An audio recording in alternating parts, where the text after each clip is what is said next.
Hi అండి, నమస్తే. నా పేరు Subbarao sir. Pure plus sustainable software water నుంచి మాట్లాడుతున్నామండి. ఈరోజు మనం ఒక కొత్త మిషన్ మీకు పరిచయం చేద్దామని వచ్చానమాట. ఎందుకు వాడాలి ఏంటని చెప్తాను చూడండి. ఇదండి మనం వాడుతున్న మిషన్. దీనిలో కాపర్ ఫిల్టర్ వేసిస్తామండి మనం. మనం కాపర్ ఫిల్టర్ ఎందుకు వేసుకోవాలి? ఇప్పుడు మనం తాగే వాటర్ ఆర్ఓ ఉంటాయండి. ఆర్ఓ ఉన్నప్పుడు మనకి 6 pH వాటర్ వస్తుంది, అక్కడ 7 pH కూడా రాదు. కానీ 6 pH వాటర్ మనం తాకూడదు అని చెప్పేసి అనుకున్నప్పుడు అదేవిధంగా ఆల్రెడీ ఫిల్టర్ వేసామనుకోండి 8.5 9 వస్తుంటుందండి.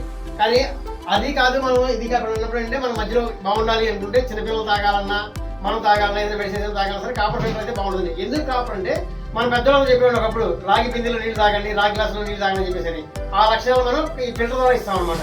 మనకి వాళ్ళంతా వాడేవాళ్ళందరూ అన్ని ఫిల్టర్ పెట్టుకుని తాగుతున్నాం, ప్లాస్టిక్ బాటిల్ తాగుతున్నాం కాబట్టి మనం వాటిని అవాయిడ్ చేస్తూ కాపర్ ఫిల్టర్ వేసి కాపర్ వాటర్ ఇస్తుంటాం అనమాట. కాపర్ కొంచెం మిక్స్ అవుతుంటుంది దీనిలో, వాటర్ వచ్చే దానిలో కూడా. అవన్నీ మనకి లక్షణాలు కావాలి అంటే, దీని గురించి ఇంకా ఇన్ఫర్మేషన్ మీకు ఏదైనా కావాలి అన్నా, లేదు ఎంత పడుతుంది ఏంటి మీరు తెలుసుకోవాలన్నా సరే మమ్మల్ని సంప్రదించండి. థ్యాంక్ యూ అండి. Thank you to all.